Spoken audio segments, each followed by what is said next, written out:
The Neptune Monster was a legend whispered in the hushed tones of sailors and fishermen, a tale spun from the darkest depths of the ocean and the most primal fears of humanity. It was said to dwell in the abyssal trenches of the Atlantic, where sunlight dared not penetrate, and pressure crushed all but the most resilient of creatures. Its name was spoken with reverence and terror, a myth that had endured for centuries, passed down through generations like a cursed heirloom. But myths, as the world would soon learn, have a way of becoming horrifyingly real. The story began on a storm-ridden night, the kind where the sky seemed to bleed ink, and the waves rose like mountains, their peaks clawing at the heavens. The research vessel Eurybia, a state-of-the-art ship equipped with the latest in deep-sea exploration technology, was on a mission to map the uncharted regions of the Atlantic Ocean. Led by Dr. Evelyn Marlowe, a brilliant but fiercely determined marine biologist, the crew was a mix of seasoned scientists and ambitious young researchers, all united by a shared curiosity for the unknown. The Eurybia had been at sea for weeks, its sonar systems scanning the ocean floor with meticulous precision. The crew had already discovered several new species of bioluminescent jellyfish and a previously unknown hydrothermal vent system. But it was on that fateful night, as the storm raged and the ship groaned under the weight of the tempest, that the sonar picked up something extraordinary. A massive, irregular shape, far larger than any known marine creature, was moving slowly but deliberately through the depths. The readings were unlike anything they had ever seen, a creature of impossible size with a body that seemed to defy the laws of biology. Dr. Marlowe, her auburn hair plastered to her face by the rain, stared at the sonar screen with a mixture of awe and trepidation. This can't be real," she murmured, her voice barely audible over the howling wind.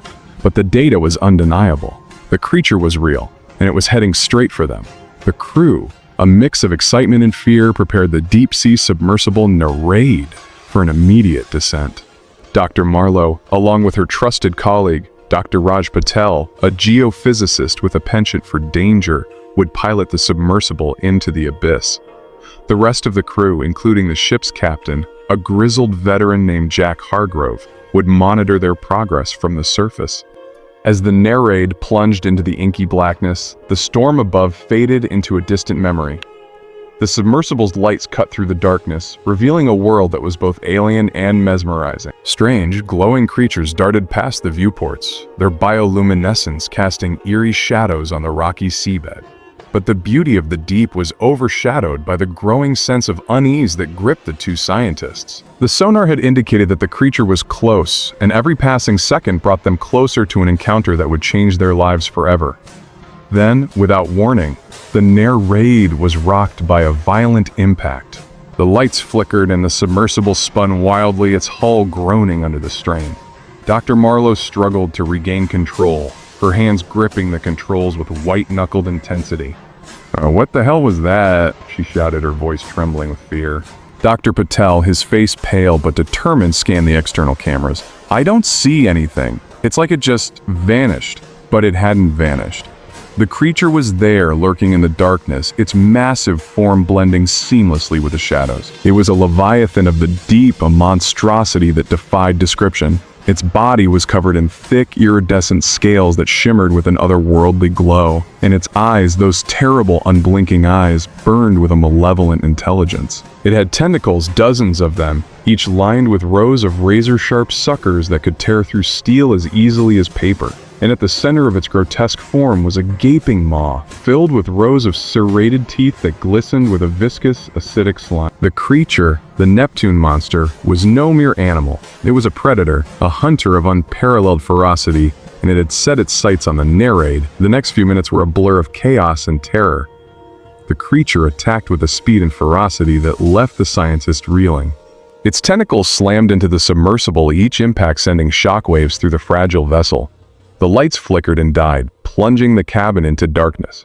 Dr. Marlowe and Dr. Patel fought desperately to keep the Nereid intact, but it was a losing battle. The creature was too powerful, too relentless. Just as it seemed that all hope was lost, the creature suddenly released its grip. The Nereid floated lifelessly in the water, its systems damaged but not beyond repair. Dr. Marlowe, her breath coming in ragged gasps, turned to Dr. Patel. What just happened? Dr. Patel, his face etched with fear, pointed to the viewport. Look!